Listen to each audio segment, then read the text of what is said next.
இனிமையான நண்பர்களே, அன்புள்ளம் கொண்ட சொந்தங்களே, அனைவருக்கும் வணக்கம். பாட்டாளி மக்கள் கட்சியின் நிறுவனர் ஐயா டாக்டர் ராமதாஸ் அவர்கள் நடத்திய பல்வேறு போராட்டங்களை பற்றி இனி தொடர்ந்து காண இருக்கிறோம். அதில் ஒரு முக்கியமான போராட்டம் அடக்குமுறை சட்டமான தடா சட்ட எதிர்ப்பு போராட்டம்.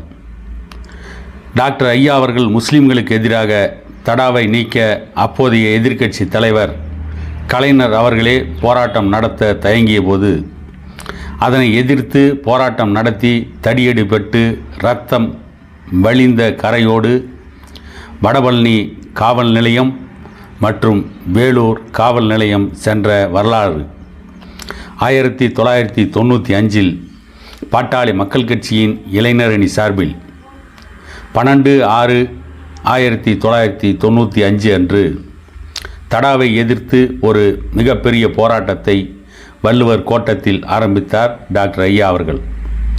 சாஸ்திரி பவனை முற்றுகை இடுதல் என்று போராட்டம் தொடர்ந்தது. அன்றைக்கு தடா என்பது கட்டுப்படுத்த முடியாத ஒரு பயங்கர மிருகத்தன்மை கொண்ட அடக்குமுறை சட்டமாக இருந்தது.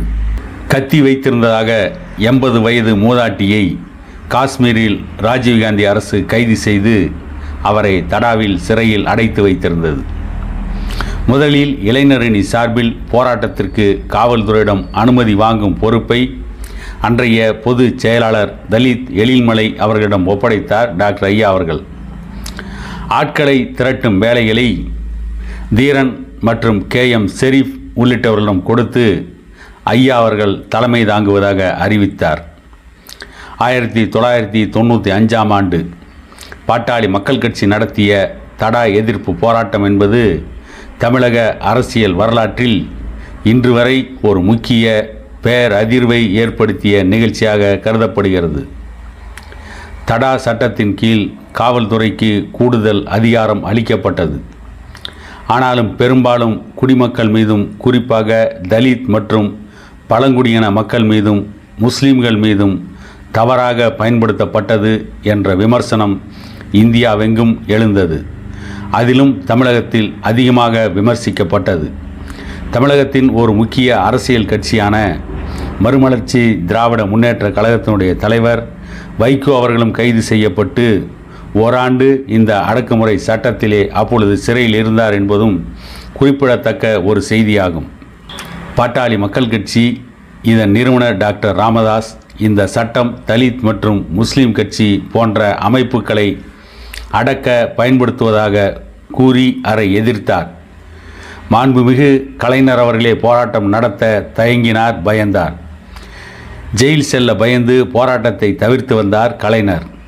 அந்த நேரத்தில் ஆளுங்கட்சி ஜெயலலிதா அம்மையாரை பார்த்து கலைஞர் அஞ்சினார்.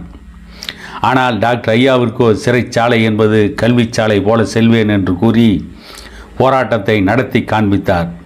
போராட்டத்தின் விளைவாகவே 1995 தொடங்கிய பாட்டாளி மக்கள் கட்சி எதிர்ப்பு நடவடிக்கையின் காரணமாக 1997 தடா சட்டம் காலாவதியாக கழிப்பதற்கும் 1999 மத்திய அரசில் டாக்டர் ஐயா அங்கம் வகித்ததால் அதனை மீண்டும் கொண்டு வரக்கூடாது என்று அழுத்தம் கொடுத்து தடுத்தார்.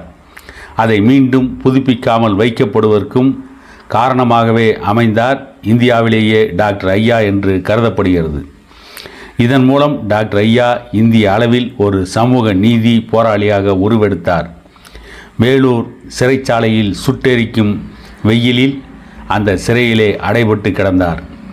பாட்டாளி மக்கள் கட்சி ஒரு முக்கியமான சமூக நீதி போராளி கட்சி என தனது அந்தஸ்தை மீண்டும் தமிழக அரசியலில் வலுவாக்கி காட்டியது.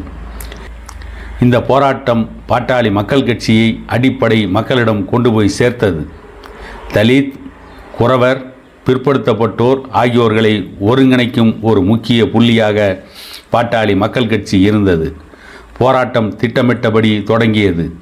காவல்துறை அனுமதி இல்லை என்றது. போன வாரமே எழுதி கொடுத்து விட்டோம் என்றார் டாக்டர் ஐயா அவர்கள். யார் கொடுத்தது என்றார் டெப்டி கமிஷனர். தலித் எழில்மலை அவர்கள் என்றார். நாம் ஏன் இவர்களிடம் அனுமதி கேட்க வேண்டும்?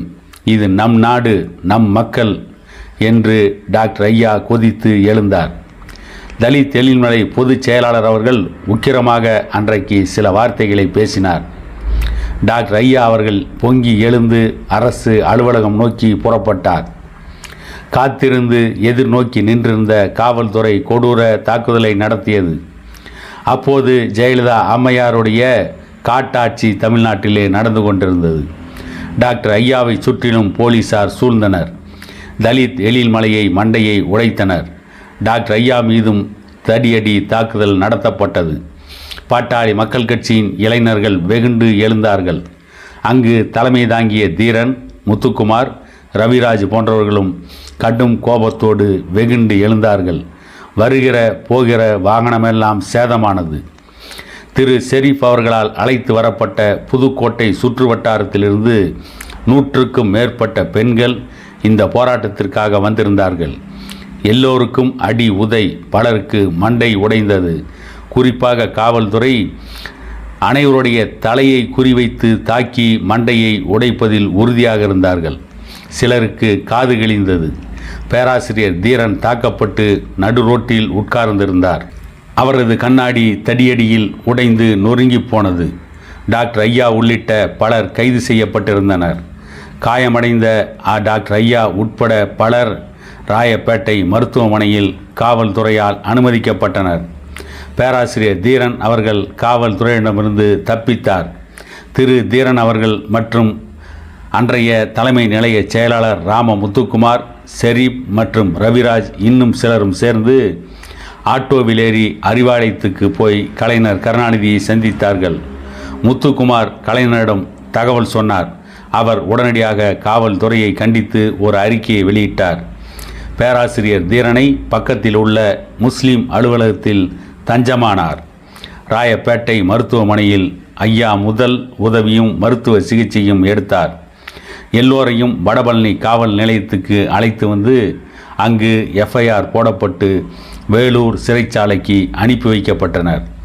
கல்வித்தாய் சரஸ்வதி அம்மையார் அவர்கள் மேதகு டாக்டர் ஐயா அவர்கள் முதுகு வலியால் அவதிப்படுவதால் அவரை உடனே விடுதலை செய்ய வேண்டும் என்ற கோரிக்கையை அப்போதைய முதலமைச்சர் ஜெயலலிதா அவர்களுக்கு அனுப்பி வைத்தார். அந்த கோரிக்கையை புறந்தள்ளியவர் ஜெயலலிதா ஆவார். இதே ஜெயலலிதா 1996ஆம் ஆண்டு ஊழல் வழக்கில் குற்றம் சாட்டப்பட்ட போது ஜெயிலுக்கு சென்றார். முதலில் அந்த அம்மையாருக்கு பரிந்து அறிக்கை வெளியிட்டவர் டாக்டர் ஐயா அவர்கள்தான். அதோடு அதிமுகவுடைய அரசியல் வாழ்க்கை முடிந்து விட்டது. ஜெயலலிதாவுடைய சகாப்தம் சரிந்து விட்டது. அதிமுக என்கின்ற கட்சி சாய்ந்து விட்டது என்று நினைத்து கொண்டிருந்த நேரத்தில் ஜெயலலிதா அம்மையார் அவர்கள் பாட்டாளி மக்கள் கட்சியின் தீநகர் தலைமை அலுவலகத்திற்கு வந்து என் அன்பு சகோதரர் என டாக்டர் ஐயாவிடம் தஞ்சமடைந்த காலம் பின்னால் நடந்தது. எந்த அம்மையார் டாக்டர் ஐயாவை ஜெயிலில் அடைத்து கொடுமைப்படுத்தினாரோ அந்த ஜெயலலிதா அம்மையாருக்கு அரசியல் வாழ்வு கொடுத்தவர் டாக்டர் ஐயா அவர்கள். இது பாட்டாளி மக்கள் கட்சியின் கடந்த கால வரலாறு. இந்த போராட்டத்தில் பங்கேற்றவர்கள் பேராசிரியர் தீரன் அவர்கள், ரவிராஜ் அவர்கள், ராம முத்துக்குமார் அவர்கள் இன்றும் நல்ல நிலையில் இருக்கிறார்கள். அவர்களை கேட்டால் தகவல் அனைத்தும் கேட்பவர்களுக்கு கிடைக்கும். ராம முத்துக்குமார் ஜாமீன் எடுப்பதற்கான அத்தனை வேலைகளையும் செய்தார். திரு முத்துக்குமார் அவர்களே அன்றைக்கு சட்ட வேலைகளை செய்தார்.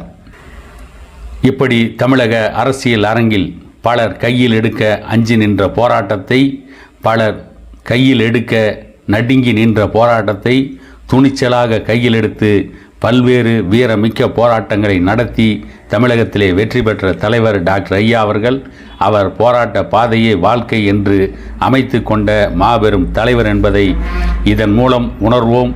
அவருடைய கரத்தை வலுப்படுத்துவோம் என கூறிக்கொண்டு இன்னொரு பதிவில் உங்களை சந்திக்கும் வரை உங்களிடமிருந்து விடை பெறுகிறேன்.